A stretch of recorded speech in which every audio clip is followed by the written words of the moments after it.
नमस्कार आदाब दोस्तों, 13 अगस्त शाम देश की बड़ी खबर हम आपके सामने लेकर के आ गए। सबसे पहली और बड़ी खबर आ रही दोस्तों, देश के गृह मंत्री अमित शाह के ऊपर लगा गंभीर आरोप। आम आदमी पार्टी के दिग्गज नेता संजय सिंह ने गृह मंत्री अमित शाह के ऊपर गंभीर आरोप लगाए हैं। क्या कुछ उन्होंने कहा, इसको लेकर के आगे हम आपको विस्तार से जानकारी देंगे। वहीं अगली बड़ी खबर में हम आपको बताएंगे दोस्तों, पश्चिम बंगाल में विधानसभा चुनाव के बाद ममता बनर्जी की कुर्सी पर खतरा मंडराने लगा है। अब ममता बनर्जी की मुश्किलें बढ़ गई हैं, किस तरह से आगे हम आपको इस पर भी जानकारी देंगे। वहीं अगली बड़ी खबर में हम आपको बताएंगे कि दोस्तों, जहां एक तरफ देश की इकोनॉमी पूरी तरह से गारद हो चुकी है, वहीं अब मोदी सरकार नए नए फैसले ले रही है। जानकारी के मुताबिक मोदी सरकार अब 5 और ऐसी कंपनियां हैं जिनको निजी हाथों में देने जा रही है। कौन कौन सी वो कंपनी है, इसकी जानकारी हम आगे आपको विस्तार से देंगे। वहीं अगली बड़ी खबर में हम आपको बताएंगे दोस्तों, उत्तर प्रदेश के अंदर मुसलमानों के खिलाफ लगातार जो प्रताड़ित करने का सिलसिला वो जारी है।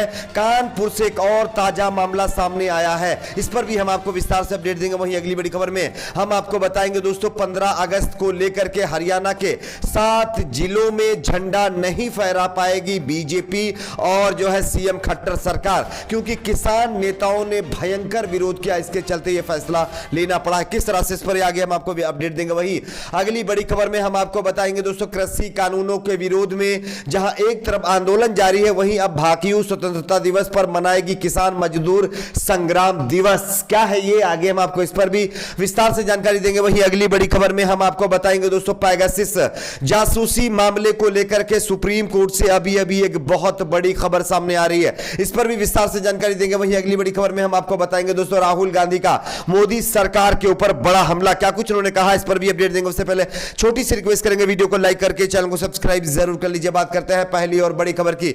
जैसा कि आप सभी जानते होंगे कि दोस्तों, संसद में कल मानसून सत्र खत्म होने के चलते सभी विपक्षी पार्टियों द्वारा साझा मार्च निकाला गया। कांग्रेस नेता राहुल गांधी की अगुवाई में निकाले गए इस मार्च में कई राजनीतिक दलों के नेता भी शामिल हुए थे। लेकिन इसी दौरान जानकारी मिल रही है कि आम आदमी पार्टी के नेता और राज्यसभा सांसद संजय सिंह ने गृह मंत्री अमित शाह पर हमला बोला है। आप इस खबर को देख सकते हैं। उन्होंने कहा है कि जब से अमित शाह ने गृह मंत्री पद संभाला है, उसके बाद से देश की राजधानी में ही घटी घटनाओं को देख लीजिए। देश की राजधानी में चुके हैं, वकीलों पर हमले हो चुके हैं, हिंसक घटनाएं घट रही हैं, दिल्ली हो रहा है। इस पूरे मसले पर भारतीय जनता पार्टी के ही नेता भड़काऊ नारे लगा रहे हैं, जिससे दंगा भड़क जाए और समाज को विभाजित किया जाए। इस मामले में गृह मंत्री अमित शाह को संज्ञान लेना चाहिए, लेकिन उन्होंने भाजपा नेताओं को खुली छूट दे रखी है। सवाल यह है कि गुनाह करने वाले लोग ही जब सरकार में बैठे हैं, तो किस तरह से ऐसी चीजों को रोका जाएगा।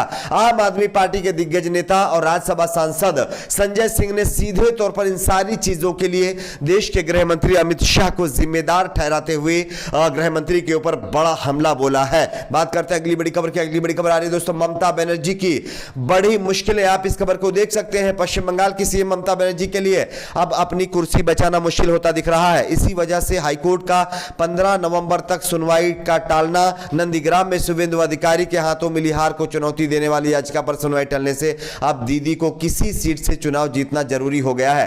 संवैधानिक पार्टी के अनुसार मुख्यमंत्री बनने के लिए 6 महीने के भीतर ममता बनर्जी का विधायक बनना जरूरी होगा। इस लिहाज से दीदी के पास अब महज 2 महीने 24 दिन ही बचे हुए हैं। 15 नवंबर तक सुनवाई टलने से यह साफ हो गया है कि दीदी 5 नवंबर तक भवानीपुर से चुनाव जीतकर नहीं आ सकती हैं। गौरतलब है कि टीएमसी लगातार चुनाव आयोग से उपचुनाव की तारीख घोषित करने की मांग करती आ रही है, लेकिन इस सिलसिले में आयोग ने अभी तक कोई फैसला नहीं लिया है। लेकिन आने वाले दिनों में अगर इसी तरह से मामला पेंडिंग रहा, तो ममता बनर्जी की कुर्सी जा सकती है, यानी कि सीएम पद ममता बनर्जी को छोड़ना पड़ सकता है और उनको इस्तीफा देना पड़ सकता है, क्योंकि बीजेपी यही चाह रही है। इसीलिए बीजेपी उपचुनाव के लिए किसी तरह की कोई पहल नहीं कर रही है। बात करते हैं अगली बड़ी खबर की। अगली बड़ी खबर आ रही है दोस्तों, मोदी सरकार का बहुत बड़ा ऐलान। आप इस खबर को देख सकते हैं। सीतारमण यानी कि देश की जो जो वित्त मंत्री है निर्मला सीतारमण, उनकी तरफ से कहा गया है कि अब देश की 5 और ऐसी कंपनियां हैं जो अब निजी हाथों में दी जाएंगी, जिसमें मैं आपको नाम बता देता हूं कि कौन कौन सी वो कंपनियां हैं जिनको निजी हाथों में हमारे देश की मोदी सरकार पहुंचाने जा रही है। जानकारी के मुताबिक इसमें BEML शिपिंग कॉरपोरेशन और कंटेनर कॉरपोरेशन का निजीकरण इसी साल किया जाएगा। इसमें भारत पेट्रोलियम, एयर इंडिया भी शामिल है। यानी कि इसके लिए पुख्ता तरीके से मोदी सरकार ने काम करना शुरू कर दिया है, जिस पर वित्त मंत्री निर्मला सीतारमण ने साफ कह दिया है कि आने वाले कुछ ही महीनों के बाद जो है 5 और कंपनियां निजी हाथों में जाएंगी। खैर, अच्छे दिन है, एंजॉय करते रहिए। बात करते हैं अगली बड़ी खबर की। अगली बड़ी खबर आ रही है दोस्तों, उत्तर प्रदेश में मुसलमानों के खिलाफ लगातार षड्यंत्र के तहत जो है उनके ऊपर जो अत्याचार है वो लगातार जारी है।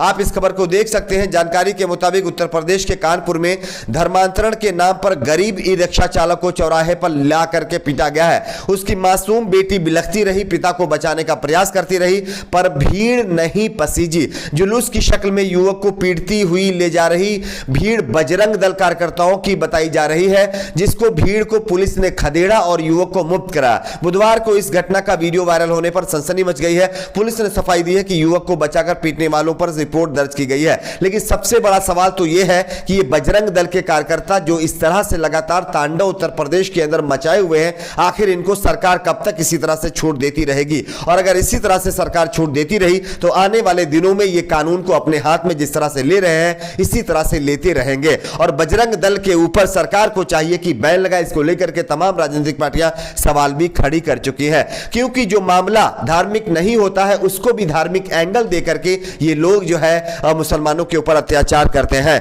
बात करते हैं अगली बड़ी खबर की। अगली बड़ी खबर आ रही है दोस्तों 15 अगस्त के 15 अगस्त को लेकर के सीएम खट्टर और बीजेपी सरकार को बड़ा झटका। आप इस खबर को देख सकते हैं। 15 अगस्त को हरियाणा के 7 जिलों में झंडा नहीं फहरा पाएगी सीएम खट्टर सरकार। बताया जा रहा है कि किसानों के विरोध के चलते यह फैसला खट्टर सरकार को लेना पड़ा है। किसानों ने सीधे तौर पर कहा है कि हम खुद झंडा फहराएंगे, सरकार को जो है विरोध करेंगे अगर सरकार जो है हमारे जब तक कृषि कानून वापस नहीं लेगी तब तक। और इसी विरोध के चलते खट्टर सरकार ने अपनी मर्जी से 7 जिलों में झंडा नहीं फहराने का ऐलान कर दिया है। बात करते हैं अगली बड़ी खबर की। अगली बड़ी खबर आ रही है दोस्तों कृषि कानूनों को लेकर के। एक और बड़ी खबर, आप इस खबर को देख सकते हैं दोस्तों। जानकारी के मुताबिक तीनों कृषि कानूनों के विरोध और एमएसपी पर कानून बनाए जाने की मांग को लेकर के दिल्ली के बॉर्डर पर करीब 9 माह से आंदोलन कर धरने पर बैठे भाकियों और किसान संगठनों ने स्वतंत्रता दिवस पर किसान मजदूर संग्राम दिवस मनाने का निर्णय लिया है। इसी दिन किसान अपने जिलों में, गांव और तहसीलों में अपने वाहनों से तिरंगा यात्रा निकालकर सरकार को अपनी शक्ति का एहसास कराएंगे। भाकियों अध्यक्ष चौधरी नरेश टिकैत ने किसानों से शांतिपूर्वक इस दिवस को मनाने का आह्वान किया है। यानी कि 15 अगस्त वाले दिन अब किसान स्वतंत्रता दिवस पर जो है एक बड़ा कहीं ना कहीं एक तरह से प्रोटेस्ट कर सकते हैं। बात करते हैं अगली बड़ी खबर की। अगली बड़ी खबर आ रही है दोस्तों पेगासस जासूसी मामले पर सुप्रीम कोर्ट से बड़ी खबर। आप इस खबर को देख सकते हैं। पेगासस जासूसी मामले को लेकर के विवाद थमता नजर नहीं आ रहा है। अब इस मामले में पश्चिम बंगाल सरकार द्वारा जांच आयोग गठित करने को सुप्रीम कोर्ट में चुनौती दी गई है। याचिका में कहा गया है कि जब सुप्रीम कोर्ट खुद इस मामले की सुनवाई कर रहा है तो ममता सरकार द्वारा आयोग का गठन क्यों किया गया है? दरअसल ममता सरकार ने 27 जुलाई को नोटिफिकेशन जारी कर पेगासस जासूसी मामले की जांच के लिए सुप्रीम कोर्ट के पूर्व जस्टिस मदन बी लोकुर की अध्यक्षता में एक आयोग का गठन किया था। राज्य सरकार की इस जांच कमेटी में हाईकोर्ट के 2 रिटायर्ड जज भी शामिल हैं। यह कमेटी जो है पश्चिम बंगाल में फोन हैकिंग, ट्रैकिंग और फोन रिकॉर्डिंग के आरोपों की जांच करेगी। लेकिन इस कमेटी के गठित होते ही एक ऑर्गेनाइजेशन है जिसका नाम है ग्लोबल विलेज फाउंडेशन, जिसने सुप्रीम कोर्ट में अर्जी लगा करके इस मामले को और इस कमेटी को बर्खास्त करने की मांग कर दी है। आप लोगों की अपनी इस प्रकार नीचे कमेंट बॉक्स में जरूर बताएं। वीडियो को लाइक शेयर, चैनल को सब्सक्राइब जरूर करें।